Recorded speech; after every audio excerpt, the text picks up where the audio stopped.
everybody. Welcome to the No Name Music Cast. My name's Tim, and this is Joy.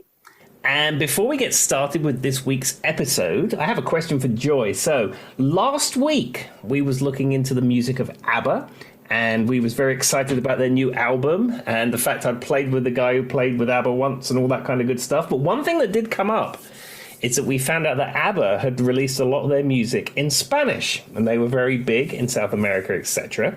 But Joy knows somebody who is a native Spanish speaker, and we sent them some links off to that person to find out how good quality their Spanish is and how it sounds sung in Spanish, because David Lee Roth released an album in Spanish and it was terrible, apparently. So, Joy, what did you find out? So, Stephanie said, well, let me say this, maybe not native Spanish speaker. Her husband's a native Spanish speaker. She's very fluent and speaks it in the house. So just to be fair, and Alvin did not pay any attention to any of this. He didn't care about Alvin. Sorry, we didn't get Alvin's perspective. But to be honest, Alvin doesn't speak English, so I don't know how much you really could compare. Stephanie knows ABBA, obviously, but she's not like a super huge fan. She said it was pretty good, though. And I was also reading some other people who were saying, and so they kind of agree with what Stephanie said.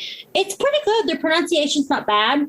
She only listened to one song, but when they're saying, unless you're a native speaker, you might not notice there's just some different, like the way they pronounce their R's and different things aren't quite spot on. And when I was reading some of the Reddit forums and stuff, they were saying that speaking wise, some of them are better than others in the band. And another thing was, and so she only listened to one song.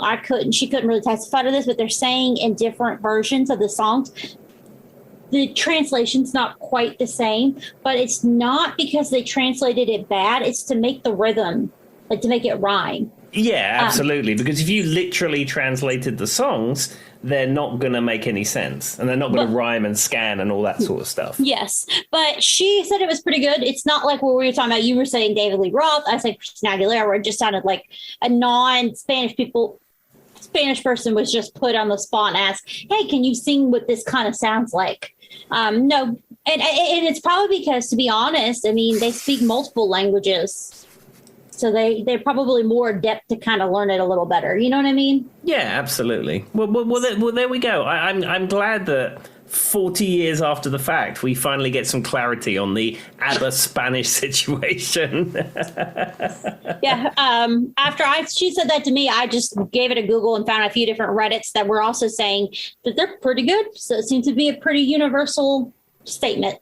But there we go. I'm glad that we followed up on that one on this week's episode. So this week it was I did last week, which was ABBA, and this week is Joy's turn to pick the topic. And as ever, I don't know what she's decided to pick and research. So Joy, over to you. Okay, I had like 5 different choices in my head on what I wanted to do for this week. This one was a struggle, but I finally narrowed it down to something that I can't believe I haven't done, because I've stated on here many times it's my favorite type of music. We're going to talk about Motown. Oh, fantastic. So if you haven't heard, which if you've been listening to podcasts, you probably have heard, I really like Motown music. It's probably one of my all-time favorite musics, like with an S, music. Mom and Dad both listen to our podcast. My mom and dad do. They're both big Motown fans, so I'm sure it kind of translated over from them. So what I did was I just did a little brief kind of history of Motown, and then I looked up what they kind of ranked as the top songs on Rolling Stone.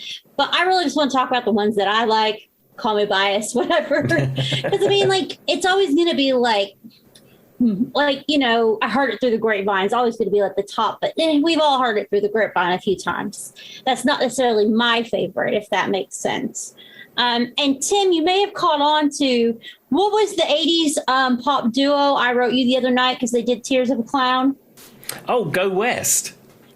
That's what I was doing research for this episode. I found that, and I was a little broken about it, but Tim says they get a pass, so we'll give them a pass. But it was definitely not up there on my top. No, I mean, Go West were great. I mean, in that sort of realm of 80s pop sort of stuff, I mean, that's good. We Close Our Eyes is a great song. I mean, I liked them in that realm. I just didn't let them do it Smokey Robinson. Yeah, I think I have a live album of them where they cover not just Tears of a Clown, and not even necessarily Motown songs, but they cover some other classics. And it's all right. And I'm sure if you was at a Go West concert in 1988 and they'd burnt through their hits and then they come out with Tears of a Clown, everyone's going to go, yeah, this is the best thing ever. But I don't know. It was just that and this is just my opinion. One of the things that I really like about Motown is for what it is, it's almost a rhythm and blues type thing. It's not the soul of the music. It's the storytelling. It's that, you know how like certain types of genres of music, and even like Dolly Parton talks about it when she talks about like bluegrass music, they used it to tell stories to people, right? Mm-hmm. And so when I think of Motown, I think of that, especially like Tears of a Clown is telling a story about a person. And so there's a lot of raw emotion, and it kind of sounded generic 80s pop, which I love in most cases. I really do. I'm not against generic 80s pop. It's probably one of my middle names. But in this case, it was a little sad. I also have a very, I guess, sentimental value to that song because my dad was a big fan of it and I've got a history with it. So that probably contributes. But anyway, that's what I was doing, Tim, was I was researching for this episode. Okay, so with that being said, basically Motown started, it's in what's known as Hitsville, USA. And it's a building in Detroit. It was from about 1959 to 1968, which now is a historical museum. Have you ever been to the museum, Tim? No, I haven't. I've only ever been to Detroit once, and that was in the airport. And I almost was in Detroit for a lot longer because do you remember there was a guy, they called him the underpant bomber? Where he had some explosive device in his underpants, and he luckily didn't hurt anyone or take any aircraft down, but all he did was damage his personal area extensively. Well, that went down at Detroit Airport. I was waiting in the departure line. My flight got delayed. I think we were flying from London to like Detroit and then Detroit to Roanoke. And we was in the airport. We was delayed for hours. Our flight was delayed. It's a weather delay. It was a whole thing. And then we boarded our plane, and then we got to Roanoke. I think it was Christmas Eve or the day before Christmas Eve. And then when we got there, of course, all the news is underpant bomber, airport closed, Detroit, yada, yada. And it's like, hang on a minute, we were there. Like, I was we were there. So we were lucky that we didn't get wrapped up in that because I'd probably still be in Detroit now. I think I've had one layover in Detroit, maybe when I was going to Salt Lake City or something. And it was kind of a rough layover because it's one of those ones where you go completely out of your way and then to where you're going. But I was only there for like an hour, so I can't really say that I was held up like Tim. But anyway, so I have never been into the museum either. I've seen it from the outside because it looks just like a house. Like it was, the house that they used. And so I would love to go inside of it, but I haven't. I actually saw recently they were celebrating, I think, Thriller anniversary or something. And I followed them on Facebook, and they were showing like they had all these Michael Jackson impersonators out front of it. And they had like a big thing going on. So they still do like events and stuff. So I think that would be really cool to see.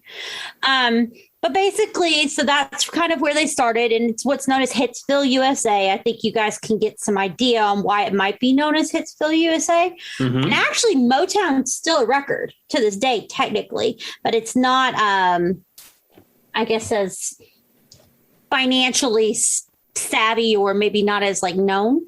But basically, I'm sure you've heard the name Berry Gordy. An interest opened up a record shop, and it was called the 3D Record Mart, a shop where he hoped to educate customers about the beauty of jazz in Detroit, Michigan. Gordy's families were actually entrepreneurs, which makes sense. Although the shop didn't last long, Gordy's interest in music kept on, and that's how he ended up in the music business. He frequented downtown nightclubs, and in the Frame Show bar, he met Al Green. You may have heard that name. Not the famed singer, though, they specified, who owned a music publishing company called Pearl Music and represented Detroit-based musician Jackie Wilson. That one is the real one. Then he became part of this set of songwriters, and basically he met up after that with Smokey Robinson, as we were just talking about. And they were interested in that. Robinson's known to sing in like a doo-wop kind of style. And that is how they kind of started forming what eventually would become Motown. So Motown Studio. So those were the basics. That's where Berry Gordy got the idea. He was working with these people and he's like, okay, that sounds cool. You know, he had worked in various other Detroit-based studios, had produced some recordings, demos, and it was just predominantly with United Sound Systems, which is considered the best studio in town. I don't know if I've ever specifically noticed United Sound Systems, but apparently it was known as being very good. So then he basically from there, he said that they were taxing him too much. So Gordy, that's the word I'm looking for, decided to be more cost effective to own his own facility. He purchased the studio, converted the main floor into a recording space, and Gordy began using, this says Tamala and Motown imprints. I don't know what imprints exactly mean. Tim, what's an imprint? Do you mean like for records? Maybe. I don't know. It's probably a recording term that somebody who's listening to this will know what it is. Don't come for me, internet. I just don't know specifically what that means. See, all my experience of I've recorded in commercial studios, but every commercial studio I've ever recorded in has been in the digital age. And then all the recording I've done subsequently at home or in other people's like personal studios is all digital. So anything to do with like acetates and multi-track recording machines and analog mixing desks was not used by the time I hit a recording studio. All right, fair enough. So anything that we're going to end it pretty much there. He incorporated that and it became Motown Records in April of 1960. And Smokey Robinson became the vice president of the company. Oh. So they said several of Gordy's family members, son, daughter, brothers, everybody had key roles. And that's pretty much all I'm going to say, because we could talk about the history of Motown. I just wanted to give a little bit of background because it's kind of a cool story. But I think, and Tim, you'll find, I might have told you this before, but what I find very interesting is in America, in Detroit, you have General Motors, which is a major motor company that does all the GMC vehicles, right? You may have heard a few years back we had to bail them out. Yeah, General Motors is Chevrolet, and was Pontiac and Saturn, and all of those domestic brands, mostly Chevrolet. So I was watching a documentary, and basically what they said was they had been to the General Motors company, you know, it's a big assembly line, right? Mm-hmm. And what they watched was, and once again, don't come for me, internet. I don't build cars, obviously. You're going to find out why that's obvious when I explain this. But like, they've got this little conveyor belt and like this guy puts the wheels on and this guy puts the steering wheel on and this dude does the transmission, right? Mm-hmm. And it's formal. It's very like strict to the point, like to a math, like, you know, 1, 2, 3, like it's set up like that. Mm-hmm. So Motown, the record company, and this is what's interesting is everybody kind of thinks of music as like just like this creative outlet. There's not a lot of like science to it, but there is. There definitely is. What they did and the way that Hitsville produced all these hits, or Motown made song after song after song after song that was a hit, right? Mm-hmm. It was designed like that. They had one room that they wrote the music. The next room, they recorded the music. The next room, you know what I mean? And he had like specific people in these rooms generating these songs. And he says he developed that thought process and that theory off of what he saw at the GMC factory. Well, that's interesting. And the other thing is that I do know the house band, you may come onto this, but the house band that they had at Motown was the Wrecking Crew. Yes. And the Wrecking Crew were like ace studio musicians. And they were part of that. That kind of like, they were in the room in the studio. They were the ones that were there doing that part. They talk about like Smokey Robinson was one of the major songwriters, of course, because he's known to write a lot of good songs. And like Martha and the Vandrells were over here, I don't know, helping do choreography or whatever they were good at. Mm-hmm. So that's what he did, though. He took those good people like the Wrecking Crew or whoever you're talking about and put them in. And then they built the music like you build a car, which is kind of cool. Yeah, it's cool. It's an interesting concept I hadn't heard of before. I mean, I'm familiar with Detroit for making vehicles, but the sort of using that same analogy in the studio in a system that they're calling Hitsville is actually pretty cool. Well, and I think that it goes to show, even though he was, I mean, music is obviously very artsy but I think that he was business minded, and I do think that you have to have a good basis in that to make like an actual record studio, you know? Sure. And the thing is, music is art, absolutely. And there is some music which is, I suppose you could say, is more art than others. Like as we've discussed before, pop music, is great and it is what it is. But often it is churned out for a market. So like you have a male or a female singer or a group of people, and then you'll have a songwriter that knows that they're aiming to a certain market and they're producing this product. And Motown of the day was the same thing. They identified the market, they identified how they were going to make it, and they were pushing that product out. Whereas other music, like for example, like Pink Floyd's Dark Side of the Moon, they didn't sit around with their record company and decide that they were going to sell 2.3 million units. It was like, oh, well, I've got these songs, and they just went in and recorded it, and it is what it is. Yes. So I will say something, Tim, and I just had a thought. I think... So the Wrecking Crew was more of like Phil Spector's house band. The one you're thinking of is the Funk Brothers. Ah, there you go. Sorry, when you said that, I was listening to you, but I was like, no, the Wrecking Crew, because Tim's right. There was an LA-based session musician, and then there was the Funk Brothers, which both are fantastic musicians. I got them on one, guys. There you go. That's a No Name Music Ask exclusive. That Joy knows music trivia that I do not know. Yay!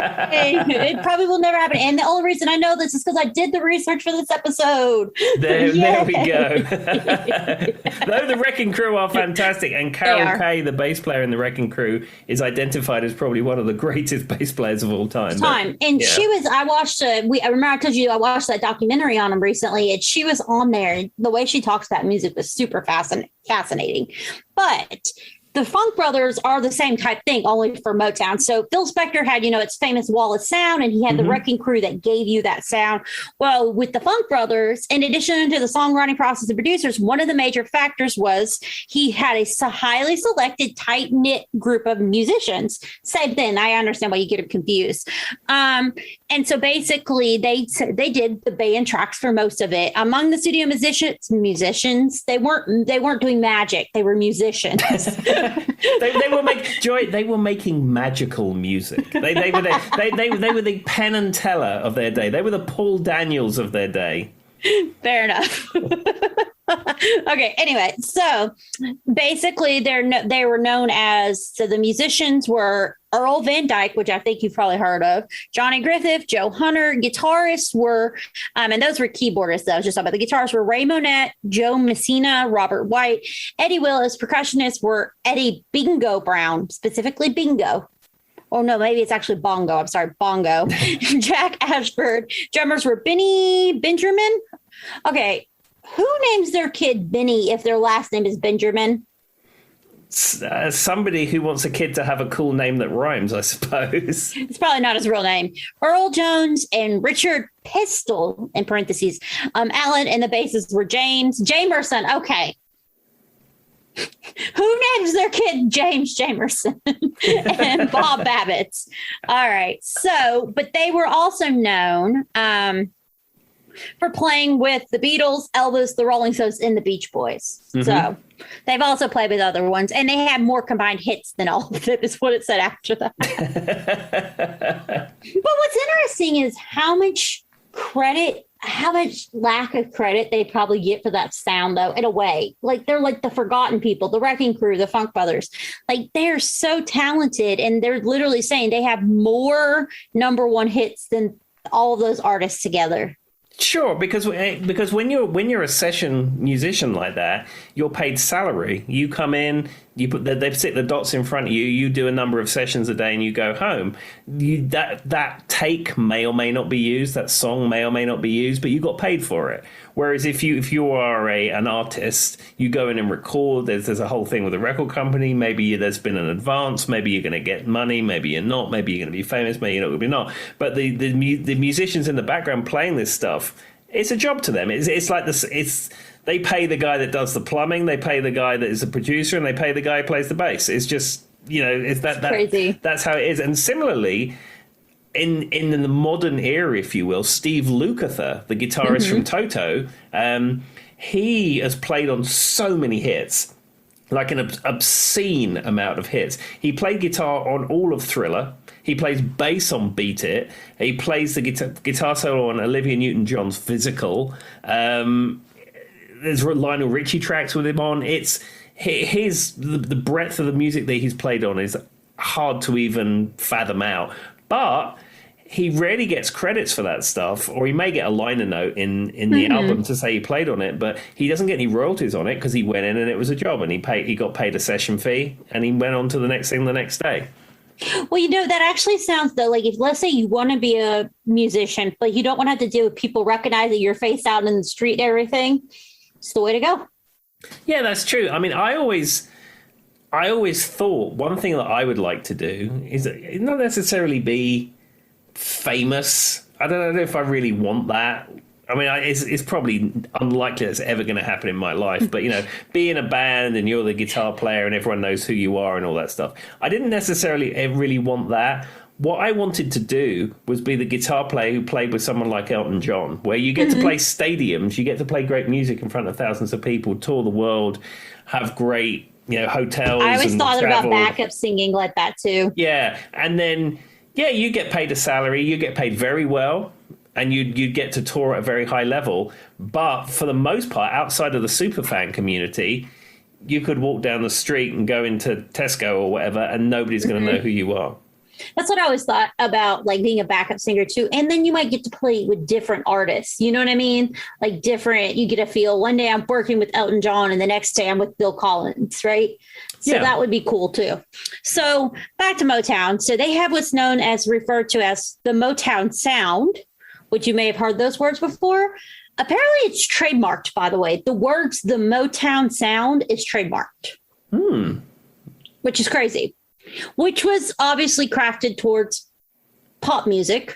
They used tambourines to accent beats. I don't know. Words are hard. Hard are words. I can't speak tonight. And often like electric based guitar lines to seek melodic and chord structures and call and response singing style that originated in, Tim, this goes back to what you've said, gospel music. Tim likes gospel music. If you guys say certain gospel music, not all gospel music. Yeah, I like contemporary gospel music, the kind of gospel music that they have at the House of Blues Gospel Brunch. Now, I haven't been able to identify the genre of this because I've looked on Pandora, streaming, YouTube stuff to find that subset of contemporary gospel, and I wish I knew some artists who performed in that style, because when you put in contemporary gospel, often a lot of the newer gospel is more R&B rap influence, and that's not the sort of contemporary gospel I like. I like the ones with the very powerful singers, and the bassists always have a 5-string bass, and it's got a really big sound to it. Well, that's what they're also saying. The Motown sound's kind of based off of. Yeah, so it's somewhere between that is what I like. And if anyone's listening who can tell me what kind of contemporary gospel is performed at the House of Blues Gospel Brunch and what artists are involved, can you tell me? Because I'd like to explore that a little bit more. So very specific. And then another thing is, and this is probably not going to come as a shock, basically building all their songs on a 4-beat drum pattern. Regular use of horn strings, and it's like simple structured music but sophisticated melodies. That's basically the Motown sound. It's the best I can say it. Anyway, so not that I'm like a music expert. So we're going to talk about now I did go through a list of like 100 greatest Rolling Stone Motown songs, but really I just want to talk about the ones that I care about. And guess what was number one, Tim? Maybe Tears of a Clown. It was Tracks of My Tears. Oh, Tracks of My Tears, which is my favorite. So ironically, usually I thought for sure it was going to be like Heard It Through the Grapevine, or maybe Ain't No Mountain High Enough. That's what I thought for sure it was going to be, which I'd like those songs, but I've heard them so many times that I don't really need to hear them again, especially Ain't No Mountain High Enough, which has like 17 renditions. There are so many renditions of that song. Yeah, I think it's one of those songs that's so iconic that a lot of artists in that genre have covered it. Yeah, and there's there's like the male version, the female male version, there's the female version. Like it's been done 1,000 different, and I'm sure if I Googled it, I could probably find like polka bands who have a version of it. Like, and it's used in every movie to reference like something like in the 60s or 70s. You know what I mean? It's just one of those songs. So I could go without hearing it ever again, and I'd be fine. Mind you, I'd rather hear that than flipping Sweet Child of Mine again, ever. Yeah, I would too. I can agree with that. And I'd rather hear that than Sweet Home Alabama. Oh, good.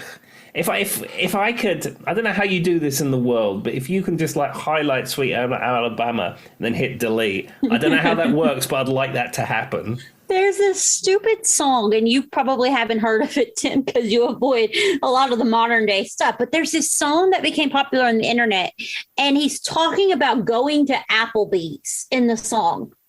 He's like, it's something about going on a date in Applebee's and Oreo float.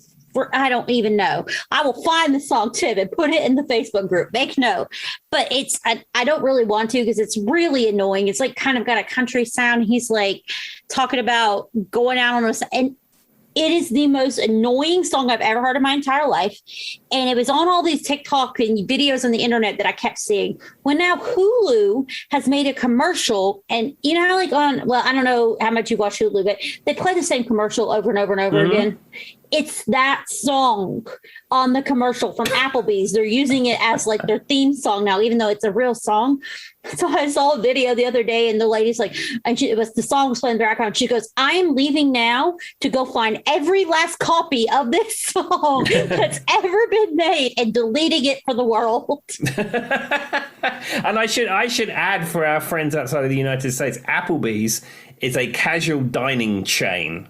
Yeah. What can you compare it to, Tim? Maybe like a Harvester, probably, but without a salad bar, I suppose. That's Ruby Tuesdays with the salad bar here. Yeah, Ruby Tuesdays. Yeah, I like Ruby Tuesdays. I think Ruby Tuesdays fell off the radar for a bit, and they closed a lot of them. But the ones that are still out there are still carrying on. And I have been in one since the COVIDs. Whoa. And the salad bar is back open. But is it really? Yeah, but to go to the salad bar, you're effectively having to wear like a 3M chemical suit, it seems.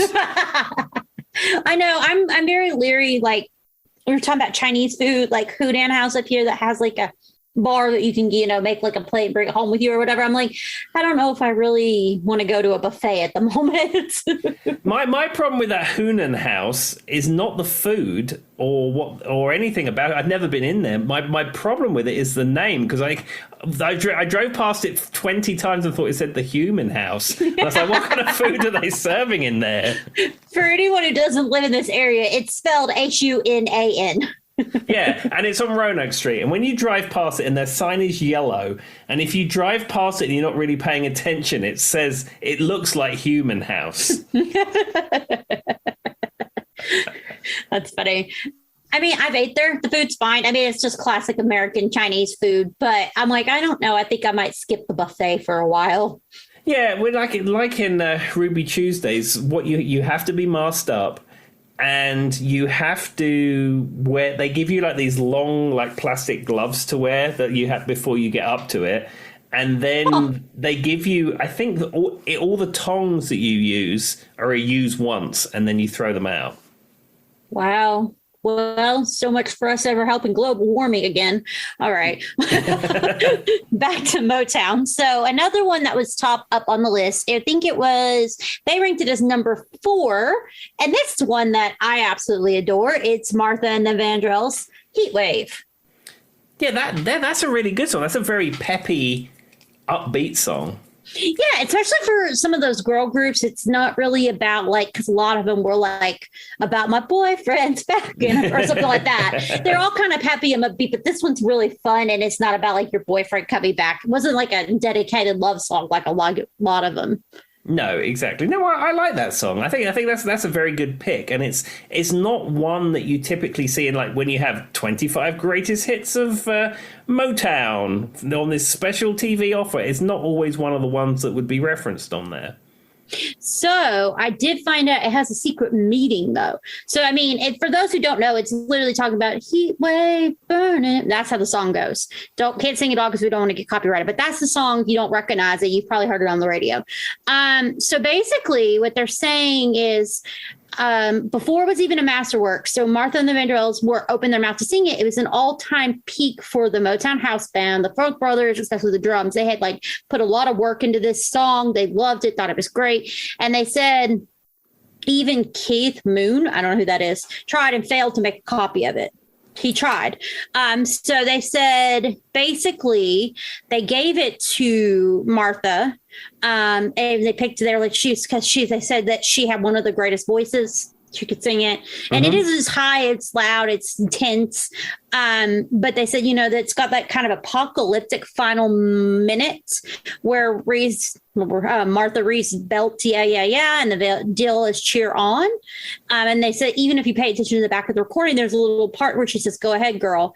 Heat Wave was a manifesto from a team of Black kids making sure the world would never, ever ignore them again. Well, so that's the hidden motive behind it. That's cool. And to go back to the point that you made earlier on, Keith Moon was the drummer in The Who. Oh, that Keith Moon. Okay, that makes sense. Because often, the Who in their early career... I was trying to think of a Motown person named Keith Moon, and it threw me. Yeah, they often covered Motown and pop songs of that era early on in their career. So if they tried to do it, and because he sometimes would even sing some of those songs, those cover songs like that. I mean, yeah, that makes sense. I just didn't, off the top of my head, it didn't register with me who Keith Moon was. But that makes sense. And of course, it would not be a Motown episode if I didn't say the Jackson 5, I Want You Back. I mean, that song is classic. That whole line that's in octaves, bum, ba ba ba bum, ba ba ba bum, bum, ba. It's absolutely first class. Well, and apparently it was originally demoed and made for Gladys Knight and the Pips. Oh, wow. And was titled I Want to Be Free. I guess they repurposed it. They probably changed some of the words around, gave it a more feel. He basically, Barry Gordy Jr. was like, no, let's think about this. He said, I think it'll work for this band of 5 brothers I have. And they made it more of like a bubblegum pop kind of funk sound for like the kids, because regardless, I've always said this, people always talk about 90s boy bands. Boy bands go back way before the 90s. The Jackson 5 were a boy band. Yeah, they were. I think later on in their career, they were more involved with songwriting and playing the instruments and stuff like that. But yeah, certainly early on, they were a manufactured vocal group. I mean, Michael Jackson was 11. It's not like he was, I mean, he was a kid. He was a kid. So basically from there, obviously the rest is history because it's the Jackson 5. Yeah, and I think the drums on "I Want You Back" is one of those drum patterns that gets sampled on dance music and rap music and stuff like that.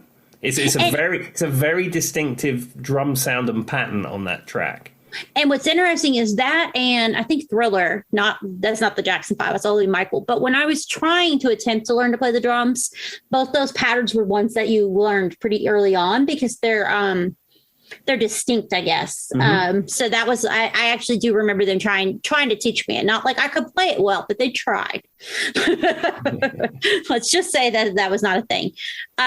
Anyway, so that was my other pick, which obviously it wouldn't be a Motown episode if I didn't say anything about Michael Jackson, and especially the Jackson 5. And let's see what other songs I want to pick. I can't, but I heard it through the grapevine. I've heard it so many times. This is the other one. Number 12, Smokey Robinson and the Miracles. I Second That Emotion. Again, that is another iconic song from that era, but it's not always one, like I said, in the 20 Greatest Hits album that comes up. And that is a great track. So what's interesting, though, is Smokey Robinson got the idea for I Second That Emotion while Christmas shopping with another co-writer, Alan Cleveland. When a store clerk said something nice to Cleveland misspoke. And instead of saying I second that motion, he said I second that emotion. The girl and him laughed, and that's how they wrote the lyric. Oh, wow. Are you aware of Smokey Robinson's faux pas on Cameo? No, not off the top of my head. So you know what Cameo is? You pay a celebrity a few $100s or pounds, and then they record you a personalized greeting. So a lady asked Smokey Robinson to do a Hanukkah greeting for her family or something like that, and the way that, because there's various ways you can spell Hanukkah, and you can spell it with a C, and he wasn't aware that was what it was, so he kept saying Chanukah. That's adorable. Yeah, and he's like, well, I just want to wish you all a happy Chanukah, whatever Chanukah is, but I want you to have a good one, and maybe this be the best Chanukah you've ever had, etc. And she wasn't offended, but she was just thought that, he's a man of the world, he's toured, he's met lots of people, he would know what that is. And she put it up on like Twitter or something, and it did the rounds. And then Smokey Robinson felt so bad about it. He got the lady's number and called her. She was a school teacher. Okay, so speaking of Smokey Robinson, that's adorable. He's actually a really nice guy from what I've seen. But have you ever noticed that man has the most piercing eyes of anyone in the world? Yes, he does. His eyes are gorgeous, but they're intense. Yeah. If you've never seen, we'll post a picture. If you've never seen a picture of his, like, they're blue, but they're like crystal blue, like he looks in the camera. And even now, as he's aged, his eyes are still very intense. Yeah. And in fact, in that video that I'm referencing, he must be an old guy now. He must be in his 80s or something like that. Probably, I would think so. Yeah, and as you say, the eyes are still intense. The best part was about that video is that when he called the school teacher, she was at school. Oh. And she's trying to like be with kids, and she's talking to Smokey Robinson, and she did the best thing ever. She said, well, Smokey, next time you're in town, maybe we'd like to have you over for dinner. That's awesome. I mean, I would invite Smokey Robinson to dinner. And if he listens to the podcast, as always, exactly. We'll have you on next week. Smokey, anytime you want to come over to record the podcast, or in fact, come over to dinner, whichever you prefer. I guarantee you, we will let you come. Yeah, maybe we'll take you to the Hunan House. No, but if there's ever a No Name Music Cast new bingo card or drinking game, there's going to have to be a joke about us inviting every artist onto the show. But that's our go-to now. Well, I don't think one episode's passed. I mean, we're lucky. I mean, we look at the numbers, the stats of this podcast, and people listen to it. I mean, it's a worldwide thing. We can break it down per country. And we're lucky that seems to be people all over the world are listening to this podcast, which we enjoy that. That's fantastic. So at some point, somebody we talk about is either going to listen to it or someone they know is going to listen to it, I think. So anyone that we've referenced on here is more if than you welcome happen to be Dolly Parton's cousin. Yeah, or Smokey Robinson's uncle, or I don't know, any other people that we've spoken about. Jerry Hallwell's been a big one. Tom Jones has made a represent. Okay. Anyway, if you are kin or friends or even enemies, but you could get them on the show, just let us know. We will be happy to let them on. All right, so back to Motown. My other favorite song, or one of my other favorite songs, is the Four Tops' "Reach Out and I'll Be There." Yeah, I mean that is iconic as it gets, I think, in the realm of Motown, and it also is one of those songs that I don't feel it's super overplayed. Mm-hmm. Certainly, I haven't heard it to death where I'm completely sick of it. Yeah, it's not like My Girl or something, you don't hear it that much. I probably have heard it more than the average person because it was like one that my parents would play in my household a lot as a kid. But that's different. But I guess I've never noticed that the opening line is a flute. And it says that after the haunting flute note fades, you get the darling. But they said there's a flute there, and I'm trying to hear that, but I can't. Well, that bam, bam, bam, bam, bam, bam, bam, bam. It could be a flute, because I think by the time you build, I think there's an orchestra playing on it as well. So by the time you layer that, I think that's probably just in that. Yeah, that's true. Those notes at the beginning. I mean, I've played Reach Out, I'll Be There. And in fact, I can even tell you the last time I played Reach Out, I'll Be There, I used to sit in with a cabaret duo. as you do. And they had a very successful career. They toured the world doing this. They played on cruise ships. They went to China. They came to the United States. And it was there was a husband and wife couple, and they had backing tracks on a mini disc machine, and they used to play all kinds of stuff, mostly cabaret style music. And they had a gig, or a semi-regular gig, at Thorpe Park. Now, I don't know if I've mentioned Thorpe Park to you before, but it's a theme park in Chertsey, not far from where I used to live. And I did a gig with them once at Thorpe Park. I think it was opposite a lavatory block. It was very memorable at Thorpe Park. And my input to this cabaret duo was completely unnecessary. The only thing that was necessary is Thorpe Park doesn't book duos, it only books trios. So they'd invite me along, they'd pay me some money, which was, they paid me well, and they'd give me the chord charts. And he's like, well, these are the chord charts. He said, you can play along if you like, but it doesn't really matter because everything's on the backing track. Well, no pressure then. No. So I'd go along, and they'd have it was like 4 1-hour sets or something like that you had to play at certain times, and they had to be a certain amount of dB, and you couldn't be this, you wasn't do this and do that, and they vetted the set list. I'd go along and I'd play a little bit of guitar, and there we go, and then I went home. And the best thing was is that you couldn't drive in the park, but they would escort you in a golf cart. So you had to meet them somewhere at like Thorpe Park Central, load all your equipment on the back of a golf cart, and then they'd golf cart it through the park. That's the closest you've gotten, Tim, to someone loading and unloading your equipment for you, as you've stated before. I've played festival gigs where you have crew on stage that will load your gear on and off. I know. and I've played a lot of gigs with like bikers in England where they're always very keen to look after you, and they'll help you unload and load your car and stuff like that. But yeah, my dream of 30 plus years on the road of having somebody set up and tear down my equipment, not having to worry about it, that sadly has not been realized as a going forward thing. Fair enough. All right. So I'm going to talk about one that people may not think of as a Motown sound hit, but it was. It is Upside Down, Diana Ross. Now, this came out in 1980. And what is it credited to? As a disco hit, right? Yes. So people don't realize. So Nile Rodgers and Bernard Edwards are, they teamed up with her for this song, which if you hear it, it makes complete sense. And apparently, though, Berry Gordy insisted Upside Down is not a Diana Ross record, even though people think it is. It was made and produced by Motown and zoomed to number one. And I associate it with disco. Yeah, I have that album. In fact, on clear vinyl downstairs.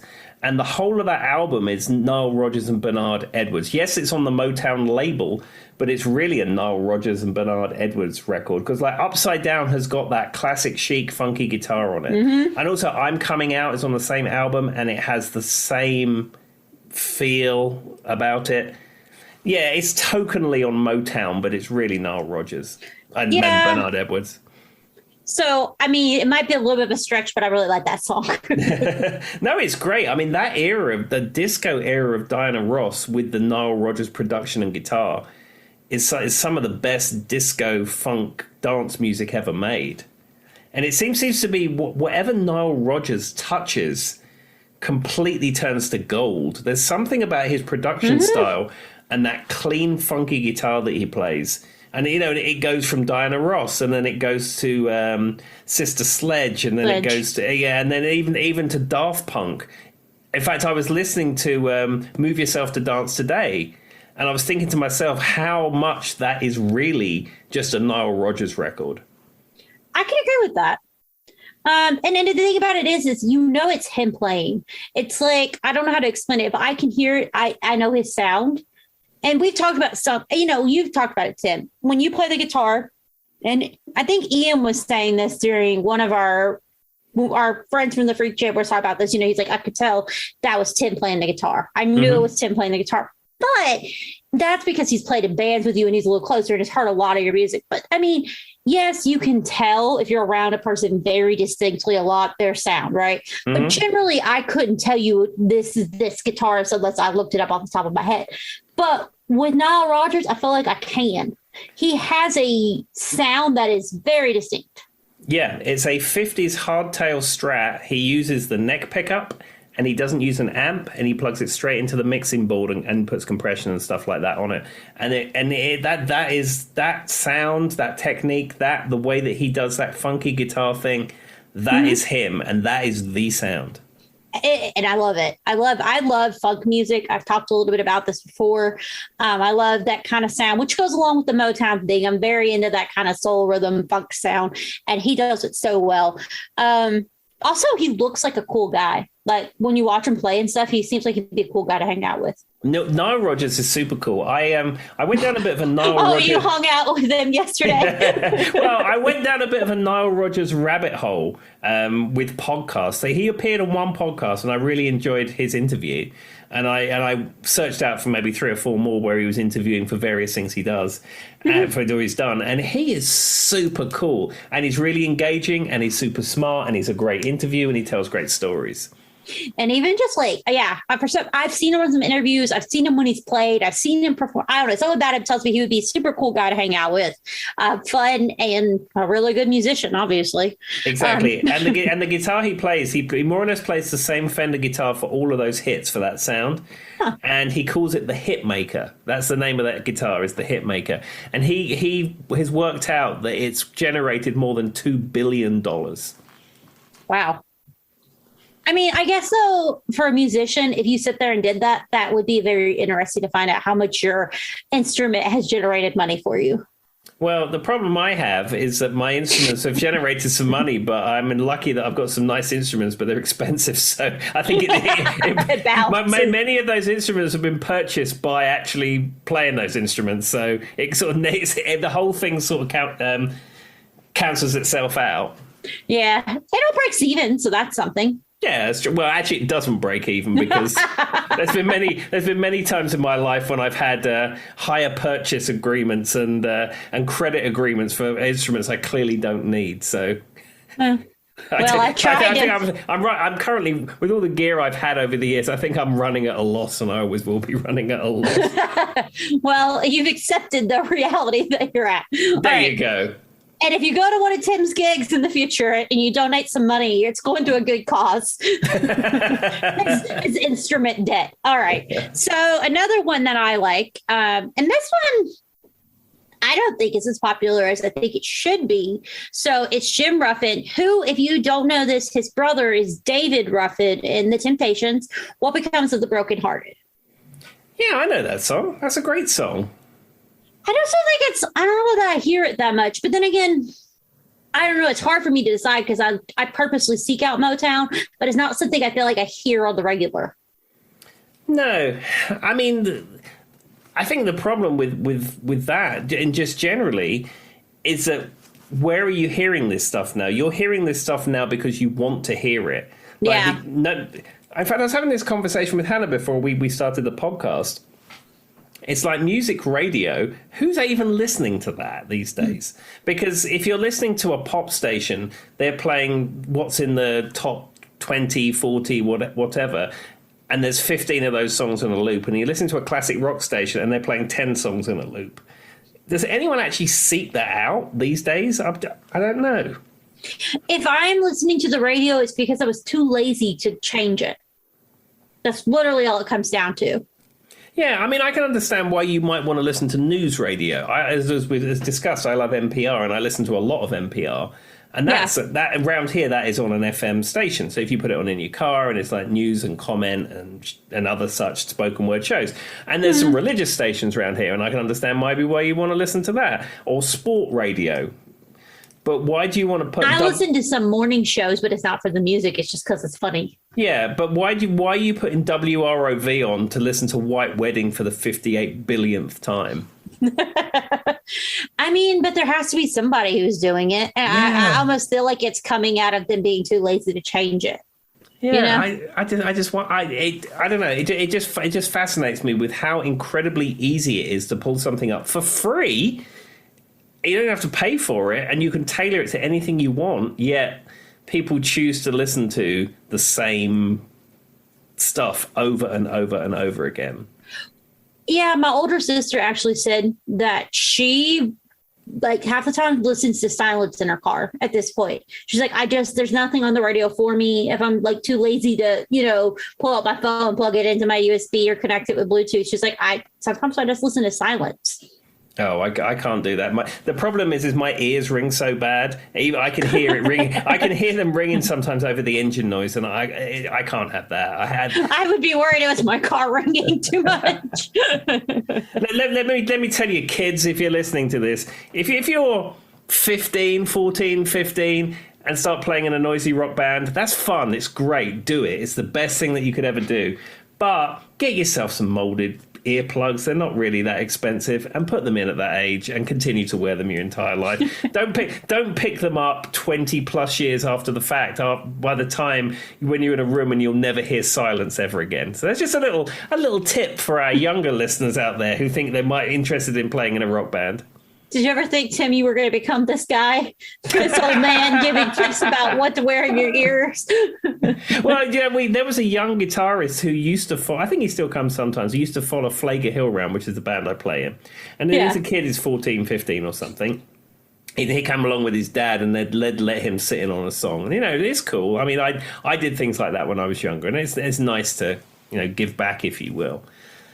And his dad came up to me and he said, we've got this guitar for Cole, and we've got the amp, and should we get this pedal or should we get this? And I'm thinking of getting him a Gibson guitar next time. What do you think? And I said, no. I said, forget all that. I said, what you want to do, get some molded earplugs. The rest of it can wait. For you and for the child, because you have to hear him playing all the time. Well, make sure the parents get a pair too. Well, the good thing about the earplugs that I use, if you put like Boots CVS brand earplugs, the foam ones in your ears, all it does is muffle the sound and you cannot hear any of the treble and it sounds bad. And if you're a drummer or a bass player, you could maybe get away with it depending on what you're trying to listen for. But if you're a singer, keyboard player, guitarist, something like that, taking all the top end off is terrible. You hear no clarity. So the earplugs I have, they're molded to your ear canal. You have an impression made, and then they make them to fit your ear canal. And they have a filter in them. And the filter, what it does is the ones I have take 15 decibels off at your eardrum. So you can go into any loud gig within reason, and you can enjoy it, and it doesn't sound distorted in your ear like it would if you went to a noisy rock concert. Everything is so clear, and if anything, it shelves some of the bass out rather than the treble. That makes sense. And you can just hear everything clear. And the best part is, at the end of a gig, when you've played a gig or been to a concert or something, you pop those things out and you feel completely fresh. So I'm going to give a shout out to Phil and Sarah. Phil and Sarah are both avid listeners, so this was for them. Tim, you'll be happy to know they went to a concert with Ian and Tony recently, and I was looking through the pictures, and Sarah's son was with Phil and Sarah, had headphones on or like earbuds or something blocking out the sound, something to block the sound just a little bit, because a small child at a very loud rock concert. Well, I'm proud of them. That is a good thing to do. Go, Phil and Sarah. All right. Yay. People are like, who the heck are Phil and Sarah? Anyway, they're friends of the show. So we're going to talk maybe about one or two more songs. This one is another one that is borderline if you associate it with Motown, but I really like it. It's Lionel Richie, All Night Long. The album that's on, yes, it's on Motown. And it's like a later era 80s Motown. But again, that song is fabulous. Well, and I think, and I could be wrong, but a lot of stuff Lionel Richie does, like I adore Lionel Richie. I think his voice is like beautiful. I think his sound is cool. And he always has that kind of, like I said, like a Caribbean kind of like groove type thing going. And so I really like him. So for me, Lionel Richie is perfect. But this one came out in 83. And they, once again, is one that people don't associate as Motown. But Barry Gordy is very quick to tell you it was from Motown. Yeah, and I think Hello as well. That was released on the Motown label.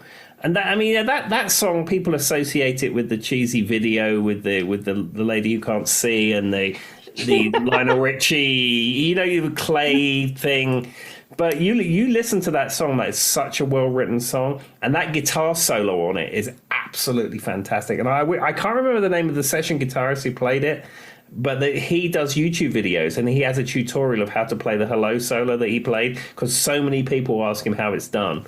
And like the beginning, it's all, some of it's in octaves, and he does all this stuff, and it is such a good song, so cool.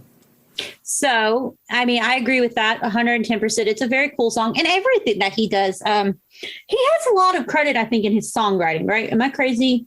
Yeah, because he really looked that up. He wrote songs for other people. I have a Kenny Rogers album downstairs, which has Lionel Richie songwriting credits on it. I know we've talked about the Gibbs brothers being credited with this, but did he write something for Cruisin' too? Or am I losing my mind? Oh, he could have. I'm not super familiar, but I think it wouldn't surprise me. If that's wrong, don't come from the internet. It was just like, I think that I've heard that he had something. Maybe he was producer or something. Mm-hmm. But anyway, yeah, I think that he's also, like, from what I could tell, he's a really good songwriter too, which I think kind of plays into his sound. But anyway, I really like Lionel Richie. You might not think of that as a Motown song, but it is. And I'm going to do one or two more. And this one's a really, really important song to me. It has an interesting history. It's Thelma Houston's Don't Leave Me This Way, which is also a disco tune. It is a disco tune. Now, during the formative years of me getting into the world of music, that was covered by the Communards in the UK, and that's where I first knew it from. The sort of pop Communards version is the version I was most familiar with, and it's only when I started to go back and discover different kinds of music I realized its origins of this. Yeah, so basically it was actually meant for Diana Ross. Shocking. Luckily, they liked her version of it, and became a disco staple and won her a Grammy Award. But she was having she's not like a household name. She doesn't have a whole lot of songs, and so she was having a hard time. She's got a gorgeous voice, but for some reason, she just wasn't. She didn't have that spark. Like in music, it's not always about the artistry. There's something the spark that makes people more famous than other people who are fantastic singers, right? Sure. So for some reason, she didn't have that, or was having a hard time getting that across. But this won her a Grammy. But the song became significant because it became the anthem for people with HIV and AIDS. Oh, Which, if you think about the song, I didn't know that. Was that something that was in this country particularly? I would say so. 80s and 90s here, was like a lot of, people trying to get attention to the AIDS epidemic. Unfortunately, in America, we had this horrible government that didn't take it seriously. And then you were literally seeing people, I've watched a few documentaries and stories. I mean, in America during the AIDS epidemic, I mean, there were people, because let's be honest, LGBTQ people, are going to probably hang out with other LGBTQ plus people, right? Mm-hmm. So they were seeing friend after friend after friend pass away. And they were seeing them at one point, they were rolling them out and like leaving them out on the sidewalk. So the whole "don't leave me this way." Mm-hmm. That's why it became like one of their battle cries. Yeah, I didn't know that. I mean, obviously, I was alive and lived through that whole era. Yeah, but that wasn't a song that was associated with it in the UK, certainly that I remember. So, how did I know AIDS, obviously, and HIV would have been a universal issue. I mean, it's not going to be it's a virus that you hand off to people, and we're not on an island by ourselves.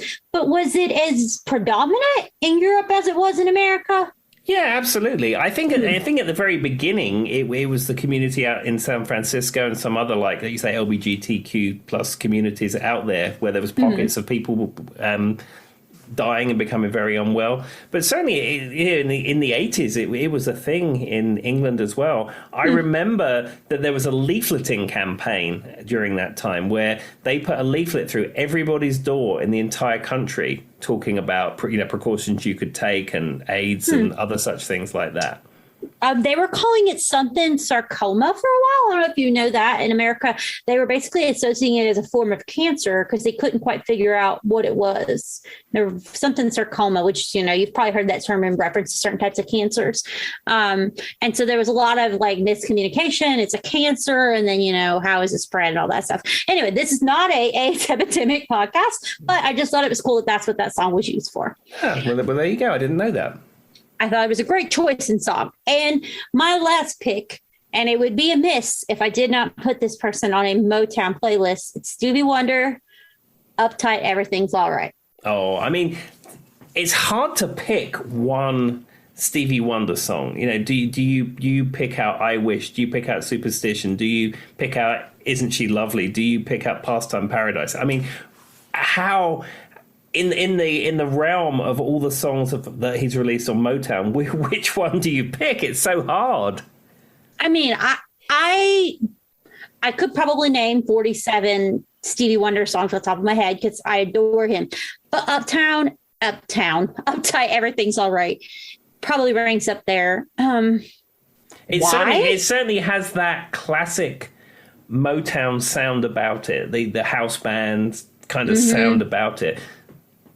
It's just very iconic, and actually it's probably a lot of his songs can be played a lot. Let's be honest, some songs I don't know that I hear this one as much, but it has just like and even this is going to sound really weird. Even Glee, yes, I watched Glee did a version of it when they did their Stevie Wonder episode, and I even adored their version of it. There's something about the beat, the happiness, the sound of that song that I just love. Yeah, I mean, I wasn't. I mean, I'm not familiar with Glee at all. I know what it is, but I can't. I get home on a Tuesday and think, I'll pop Glee on. Well, Tim, that doesn't surprise me, even in the slightest. But they did a version. They did a lot of different. Like they did like a Whitney Houston episode, like, you know what I mean? Different genres of music. And there was an episode where they did a Stevie Wonder episode because, of course, he's iconic. Why wouldn't you? And they actually had what I would say was not one of their best singers on this track because the music kind of leads you through it. It's very strong. Does that make sense? So you could have maybe somebody who's not. Now, Stevie Wonder is a fantastic singer and has got more soul in his pinky than I've had in my entire life. That's not what I'm saying. But for this, it wasn't even one of their most iconic singers who did that version. And it still turned out pretty good because the song's just so cool. And do you know what? The other thing I like about Stevie Wonder, I don't think he does it so much now, but there was a period of time, mostly in the 80s, that any song in the pop charts that had harmonica on it, it was Stevie Wonder. Because like Eurythmics, There Must Be an Angel Playing With My Heart has a harmonica solo on it, and it's Stevie Wonder. Just anytime you heard a harmonica, it's Stevie Wonder. I mean, I have to look at. There are more examples of this, but it seemed to be there was a period of time if you had a harmonica solo on your song, it was Stevie Wonder. I don't know if he was just sitting around and they just said, Stevie's another harmonica solo. So we've talked about this. My dad says that he saw Stevie Wonder when he was little Stevie. Yeah, I think he mentioned that. That's fantastic. Didn't know who he was at the time. And I can't remember. I think he said he came to his school or something. Because, Stevie Wonder started playing when he was like 13, 15, very young. And he went by Little Stevie. That was his name. And they, I think that was one of his little nicknames. And Dad said he came and he did. I mean, not like anything that's like known for him now because he was a kid playing the school circuit. But my dad says that Stevie Wonder played at his school. That is so cool. I mean, certainly in my school, we didn't have Stevie Wonder coming. No. I cannot think of anything that I have heard in school that competes with Stevie Wonder. Well, I did have my physics teacher, Mr. Jeff Taylor. He had a band called Driven to Drink, though I don't think they were called that when we played it. They played in the school.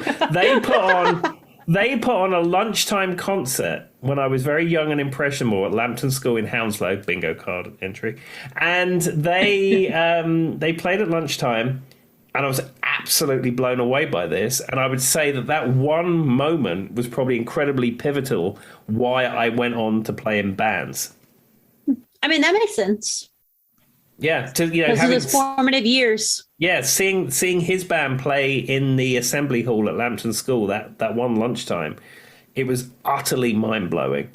And luckily for us, we put a band together at school, and he allowed us to use his equipment, and he used to come along to our practices and coach us and stuff like that. So Yeah. I mean, shout out to Jeff Taylor. I don't know whether he's listening, but he was incredibly important to my choices and the fact to play in a band now. Isn't that interesting, though? That's why I think music education is so important. But anyway, and he was a physics teacher. He wasn't even a music teacher. Well, introducing children to music at a young age. And in my case, I took my first piano lesson when I was in first grade. And my parents, put me in music programs and different things. I credit that to my interests too. So just hearing it being around is very important. That's my PSA for the day. But I'm going to give you one, everything is all right, or uptight, everything is all right fact. So did you know that he recorded this because he saw something based off the beat-driven sound of the Rolling Stones, I Can't Get No Satisfaction? Oh, wow. That's interesting. Yep. He played with the Stones on tour, which I didn't know, and was very impressed with them. And he said he went through everything he could think and after Wonder was presenting ideas, trying to get the sound, he couldn't. They were like, okay, well, what else do you have? He's like, all he could come up with is he just started singing, everything is all right, uptight. And he goes, that's it. We'll work with it. And that's how they came up with it. There you go. Based off of the sound. Does he play drums on it as well? I don't know. Because I know Stevie Wonder does play drums on a lot of his songs. Yeah. I mean, he plays like a ton of instruments. Let's see if I can find out. Mm-hmm. Could this be another 50-year-old No Name Music Ask exclusive? Yes, because we're the cutting. I'm just going to Google it, y'all. Joy is looking at it. Hold on, everyone. Hold on, No Name Music Cast listeners. Joy is getting the news as it comes in. As Tim has said many times, it's crazy if there would be a location where we could find that information right now. I mean, it's 2021, for goodness sake. You would think there'd be like something like a typewriter in your house, and then you could like type it out, and then it would just appear like on your television. It'd be like magic. You would think, but I'm not actually seeing who played it. I don't even see it on Wikipedia. What is this? All right. Can you find it, Joy? Can you find it? Is it there? Is it there? Let's see here. I don't know why I'm playing clown music while I'm trying to look this up. Oh, it's customary when you're looking on Wikipedia, so I understand. Songwriters. Okay. Stevie Wonder, Sylvia Moore, Henry Cosby. Producers were Mickey Stevenson and Henry Cosby. Who played the drum? Oh, that's right in front of me. Benny Benjamin. Oh, it's the guy with the two names. Oh, there you go. Oh, well. But Jamerson also played bass. Those two guys with the two names. Well, there we go. Well, I tell you what, ladies and gentlemen, with that shock news coming in that Stevie Wonder did not play the drums on that track, we will leave you for this week. And have a good week, everyone. We'll see you later. Bye-bye. To remind me of another day to come.